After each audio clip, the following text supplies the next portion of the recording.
the Joseph Schlitz Brewing Company of Milwaukee, Wisconsin, presents The Halls of Ivy, starring Mr. and Mrs. Ronald Coleman.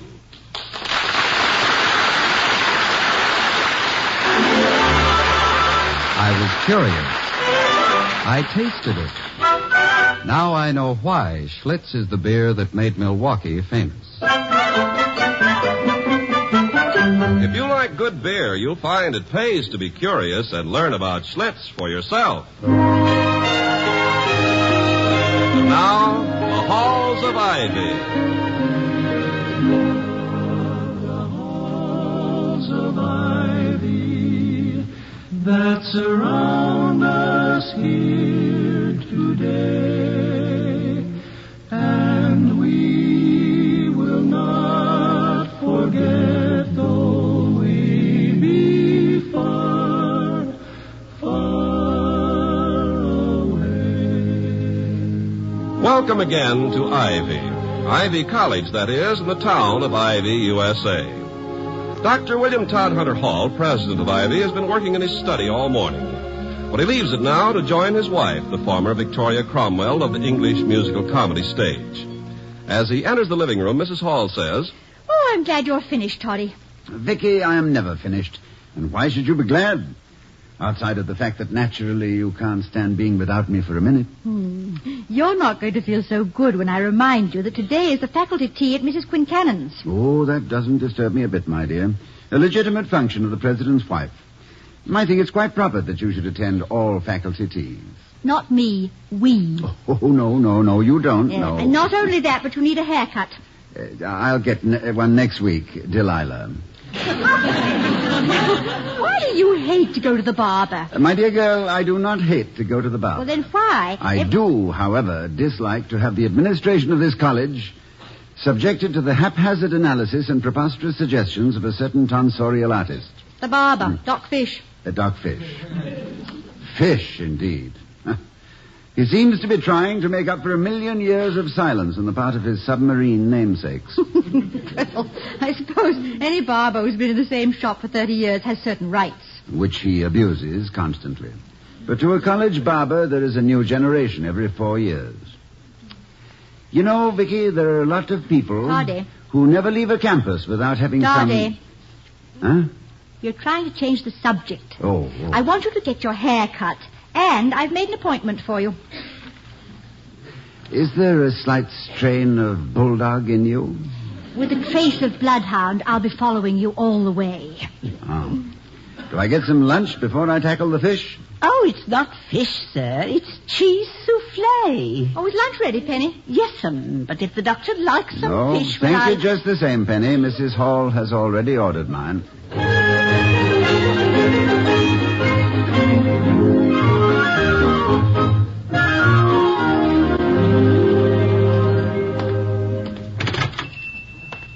Afternoon, Mr. President. Oh, Doc, how are you? Busy. You're 5 minutes early. Yeah, but there's no one in the chair. Your appointment's for 2 o'clock, Doctor. I'll be ready for you at 2 o'clock. All right, Doc, I'll wait. Heard your talk in chapel last week. Oh, yes? And? Didn't sound much like a sermon to me. It wasn't. Ministers are supposed to give sermons, ain't they? I'm not a minister. What was you doing in the pulpit then? Doc, may I ask you a question? Shoot. If your cat had kittens in the oven, would they be biscuits?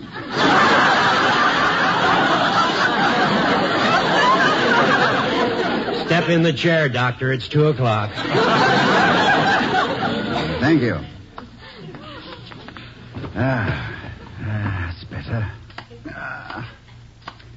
I think I'll just doze a little. Been wanting to talk to you. Oh, no, please don't. No, just cut my hair and your conversation. I'd like to take a nap. Got something on my mind. Glad you stopped in. Because it's important to this school what I've got to say.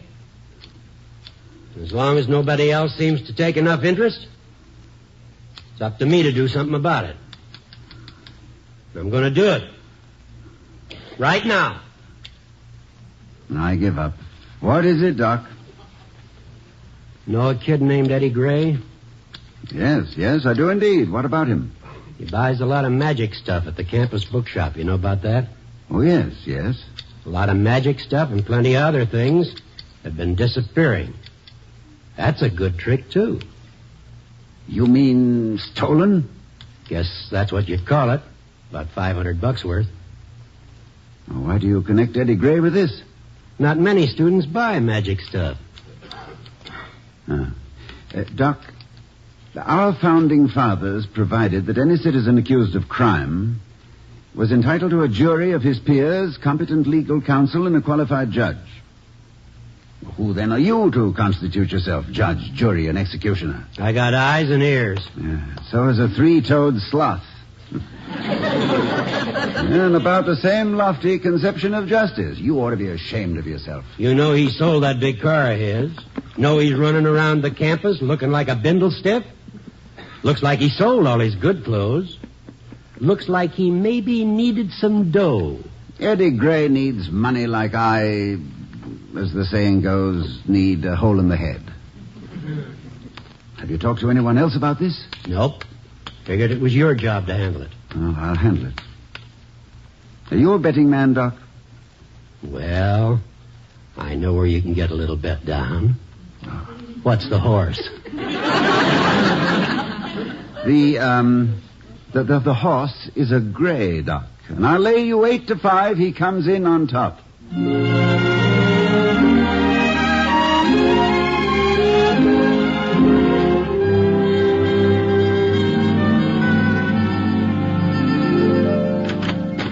Oh, Vicky. Yes, my darling. Oh, you do look divine and smell. I have to tell you, darling, that No, don't. our barber That friend... little sniff. What? It's absolute heaven. No, stop smelling me. I must talk to you. All right. Oh, stop. What did Doc Fish do? Throw out the whole curriculum? Worse, he's completely revised the laws of evidence. Have you seen Eddie Gray lately? Every day, Toddy, at rehearsals. He's just wonderful.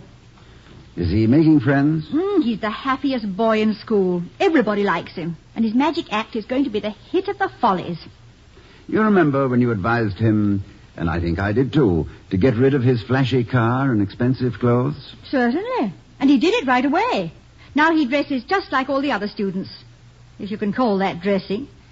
I sometimes think they simply hold a suitcase over their heads and open it. They just wear whatever falls onto them. Well, what about Eddie Gray? Now, there's been some stealing going on at the campus bookshop. He is around there a great deal, and he's suspected. That is the most ridiculous thing I've ever heard. Yes, I thought so, too. But I have a feeling someone has found out who his father is. And if so, Eddie is being pronounced guilty by association. Oh, no. Oh, I hope not. It'd be too tragic for him just at this time when everything's beginning to go well. I know, but Mike Malott is too important a public enemy to be kept undercover very long. If someone has found out that he is Eddie's father, well, it's natural to point an accusing finger at the boy. Well, we've got to clear him, Toddy. I know he's all right. Oh, we're going to try, my dear. Look, I'll ask him to come over, will you? Yeah, what'll we do about the Quincanons? That seems to be a fair question. Yeah. Any answers? Only one. I consider it a legitimate function of the president's wife. I think it's quite proper that you should attend all faculty Yes, teas. well, you said that, and then I said, not me, we. That's enough, Victoria. Let's now go on. I don't need another haircut.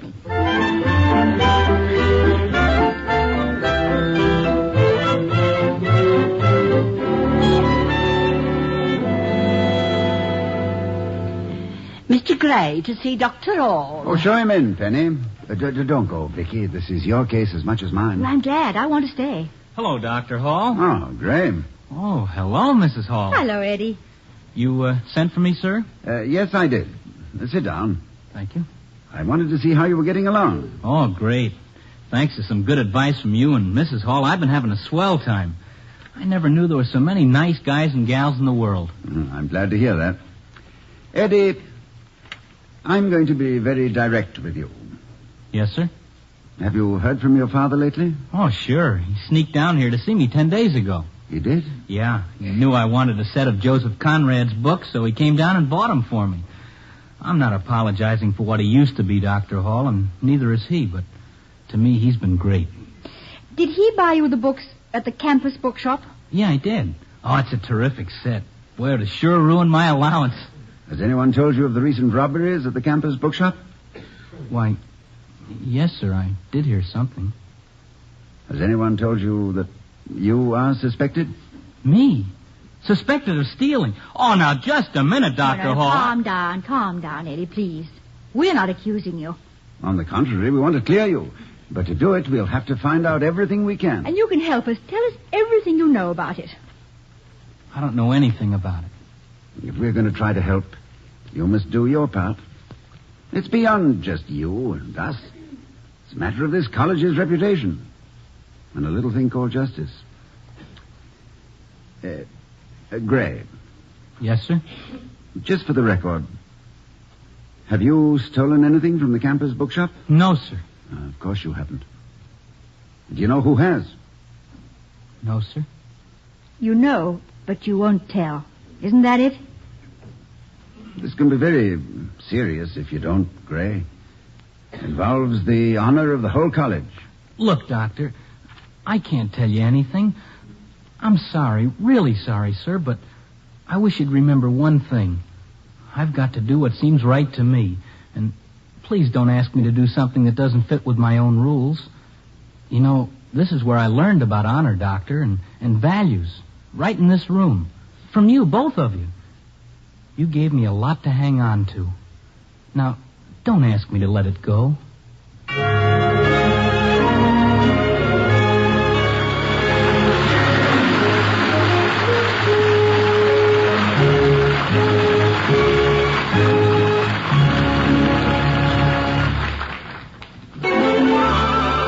I was curious. I tasted it. Now I know why Schlitz is the beer that made Milwaukee famous.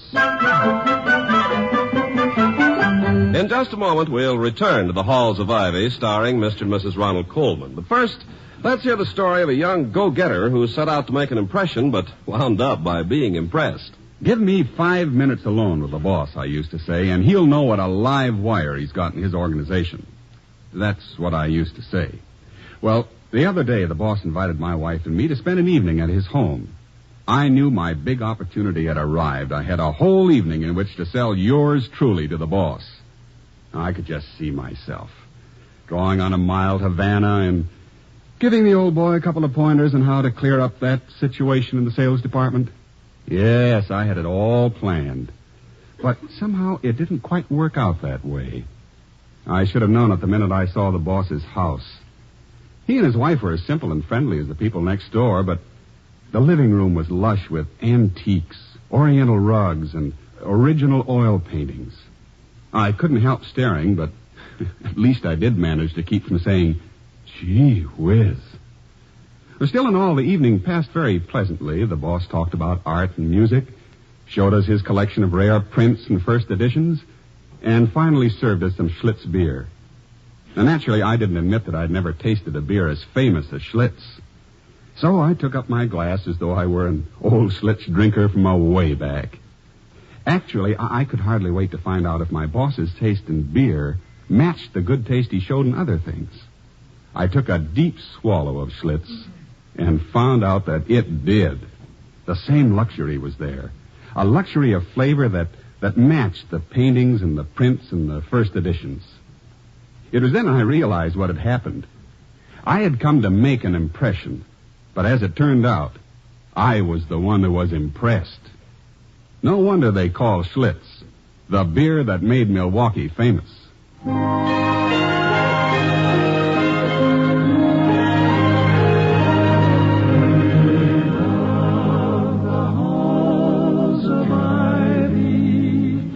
That surround us here today. As we return to the Halls of Ivy, we find a tenseness not often to be found in the home of the Halls. Please sit down, Toddy. You've been pacing like that for an hour. Oh, I can't, Vicky. I've got to make some sense out of all this. Obviously, Gray is protecting someone else. It's a terribly difficult spot for you. You who've been teaching him integrity. Oh, yes, I know. Integrity, a splendid, glowing word. 9 letters, the 9 old men of character. You know, my darling, it's not enough simply to present the idea of integrity to a youngster. That's merely planting the seed. The harvest comes when integrity is put to the test and found to be a source of pride and self-respect and growth. Oh, fortunately, it's usually a habit-forming virtue. Anyway, that's why we can't afford to have Eddie Gray fail to pass his first real test. Toddy, dear, the longer I know you, the more conscious I am of the wisdom in simple decency. Well, I only hope my simple wisdom is adequate to get Eddie clear. If this gets into the newspapers, the boy's life is ruined. With his father's record to help pull him down, he's finished. Even if he's innocent? Oh, his innocence will be shouted down by mob judgment. When a man has been accused in headlines on page 1, it's difficult to clear his name with a retraction in small print on page 22. I've got to make Eddie talk. You'll never do it, William. Eddie has a code. Telling tales, even if justified, violates that code. And you'd be wrong to insist. Someone has to talk. Speaking of talk... Yes? Why don't you go back where you started? Doc Fish, of course. Oh, Vicky, what would I ever do without you? You'd never have your hair cut. Oh, my dear, worse than that. Without you to advise me, I'd have far too many close shaves. Look, may I come with you, or do you think I'll make Doc Fish self-conscious? My dear, if you, Alexander the Great, and Lady Godiva's horse walked into that shop together, the man would never turn a hair. No, he has the imperturbability of intellectual density. Let's go.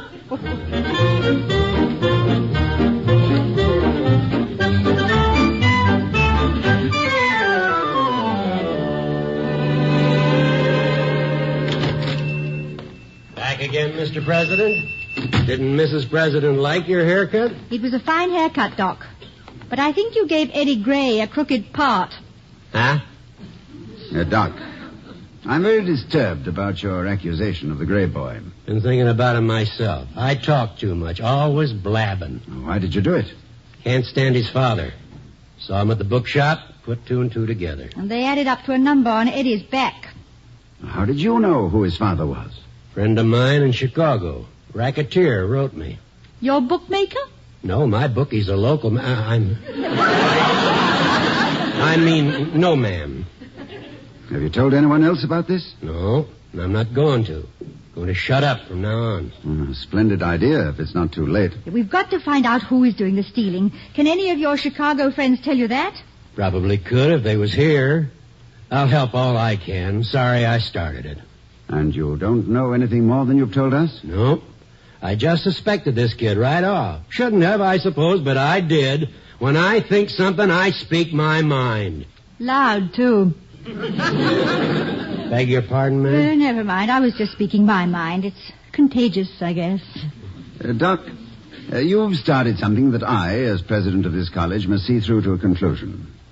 A campus bookshop can be restocked. But the honor of our student body is something else. You know the kid's innocent, Prexy? You know he's guilty. We have an absolute conviction that Eddie Gray is on the level. Look, Mr. President, I'd like to make you one suggestion. But very unlike you if you didn't. Well, what is it, Doc? Give me a little time on this. If I've given this Gray kid a bad deal on account of I got no use for his old man, and he turns out to be innocent, I figure I owe him a little help. You owe him a great deal more than that, my friend. But I prefer not to have this matter talked about. You understand? Leave it to me.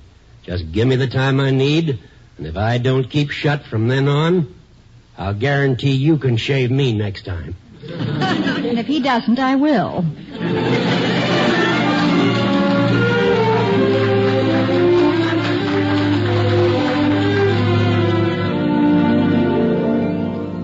What a day. And it all started out to be so serene. Well, there's a small silver lining. You missed the faculty tea. True, my darling, yes. I wonder what that old rascal Doc Fish has up his sleeve. At least he's going to stop gossiping about Eddie. I hope so. You know, Vicky, it's so easy to be swayed by preconceived ideas and prejudices.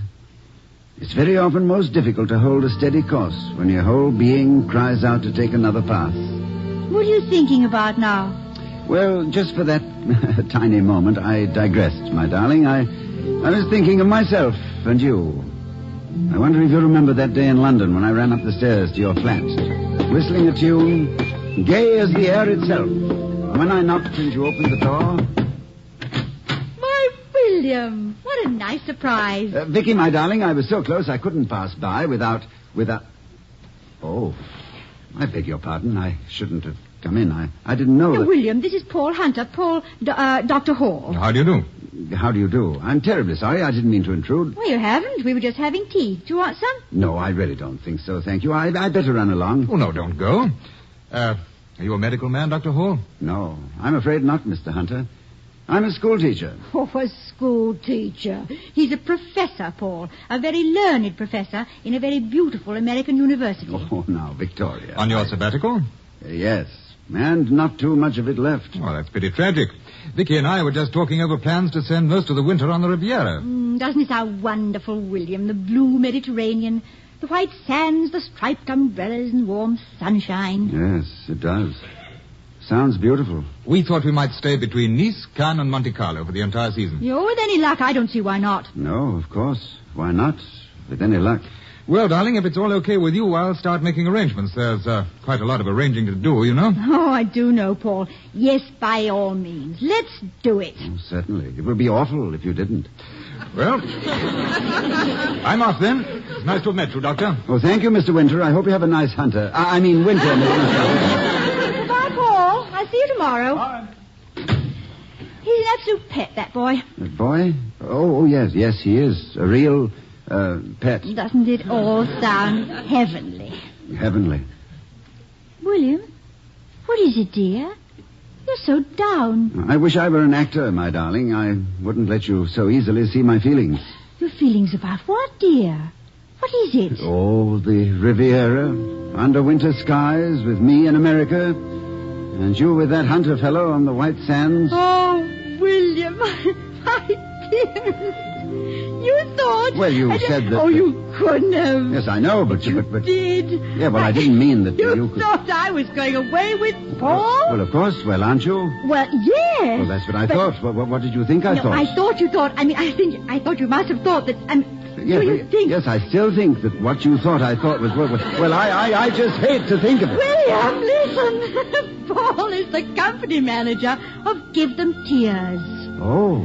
And we're taking the whole company on tour. Oh. And Paul, by the way, is very happily married. Oh, Vicky, what an idiot I am. No, I'm not. No, I'm not. It took considerable intelligence to find and fall in love with a girl like you. Oh, darling, I am a happy man.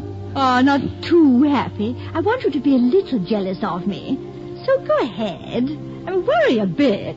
Worry a bit. I shall worry winter, spring, summer, and fall. For all the Easters and Christmases and New Year's. We shall help each other ring the old ones out and ring the new ones in. I can hear the bells now, Vicky. Happy New Year to Victoria and William. Happy. Toddy, dear, it's not New Year's Day. It's the 24th of February. And the telephone's ringing. The telephone? Well, it's probably that Hunter fellow to ask if... yes, the telephone. Here, you mean. Yes, that's what I mean. And you don't have to run it down, dear. It's right here, for once. Thank you. Dr. Hall's residence. Who? Oh, yes, Doc. Well, that's extremely interesting. Yes, do, by all means. Come anytime. Thank you for calling. The Doc's coming over right away. Doc Fish, the barber? Yes. There's so many doctors of one kind or another around a college, one has to get used to it. By degrees, as you might say. Now, why is Doc Fish called Doc? He holds the degree of Doctor of Inanity. Yes, it was conferred upon him in 1938 by a group of fun-loving and quite perceptive seniors. Not having looked up inanity in the dictionary, he's quite proud of it. By the way, Toddy, Were you daydreaming again when the phone rang? Or were you just worrying? No, I plead guilty to the first accusation. I was daydreaming. And where did you go this time? Oh, down a wrong road for a bit, and then I found you and came back on the right one. Fine trip. I wish I could go with you on some of these meanderings. You always have such a happy expression on your face. Of course. That's what a daydream is for comparison with life itself. And usually life looks a little sorry by contrast. But not mine. No. My life with you, Vicky, is so like a daydream. Beg pardon, sir. A Dr. Fish is calling. Oh, Doc Fish. Oh, yes, ask him in, Penny, please. Yes, sir. Right this way, please, Doctor. And on your way out, sir, I'd like to consult you about a slight cold in me head. Won't be necessary, sister. Take a couple of aspirins and hit the hay. Hello, Mr. President. Ah, Doc. Mrs. Prez. Hello, Doc. Have a chair. You have news for us? Yeah, case is closed. Eddie Gray is in the clear, and the real crook is known. And I feel like a louse. Excuse the expression, Mrs. Hall. That's quite all right, Doc. You were a louse. Yeah, I know. How did you get Eddie Gray, Off the hook? Yes. Same way I got him on. I talked. In this case, I talked to a friend of mine, sort of a tough guy. Tough and nosy. Kind of a guy that knows how to find things out. He just snooped around till he found a kid that had too much bookshop stock for his kind of dough. Then he brought him over for a haircut and a shave. Free. A free shave and haircut? Yeah. We put him in the chair, locked the door, and I started to hone my razor while this friend of mine asked questions. You'd be surprised how chatty a guy can get with a mug like my friend has hanging over him and a razor waving in the background. Who was it, Doc? Mrs. Prez, I've already talked too much. I ain't saying. But any time you happen to go into the campus bookshop for the next 3 years, you'll see him. He'll be working off his charge account. Hey, look. How did you people get so sure it wasn't Eddie Gray? My husband is a fair judge of character. Yeah, looks like it. What do you think of my character, Dr. Hall? Oh, you're a simple subject, Doc. I am? Yeah, you have a moronic tendency to leap at erroneous conclusions. Yeah? And a strong urge toward character assassination. Yeah? And a lamentable weakness for turning on a conversation and leaving it running. Golly, that's wonderful, Prexy. That's me to a T. How do you do it? Oh, I studied under a great teacher. A doctor of inanity. Gee, I got one of them degrees myself. Just honorary, of course. Yes, we know, Doc. Good night. Good night.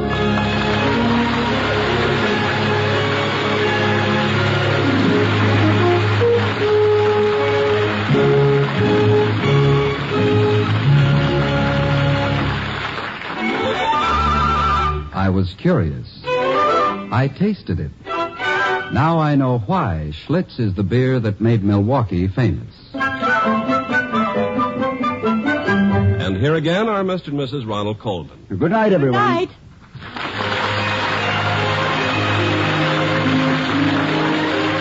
We'll be seeing you next week at this time at the Halls of Ivy, starring Mr. and Mrs. Ronald Colvin. The other players were Earl Ross, Gloria Gordon, Ben Wright, and Gil Stratton, Jr. Tonight's script was written by Nat Wolfe and Don Quinn. Our music was composed and conducted by Henry Russell. The Halls of Ivy was created by Don Quinn, directed by Nat Wolfe, and presented by the Joseph Schlitz Brewing Company of Milwaukee, Wisconsin. Ken Carpenter speaking.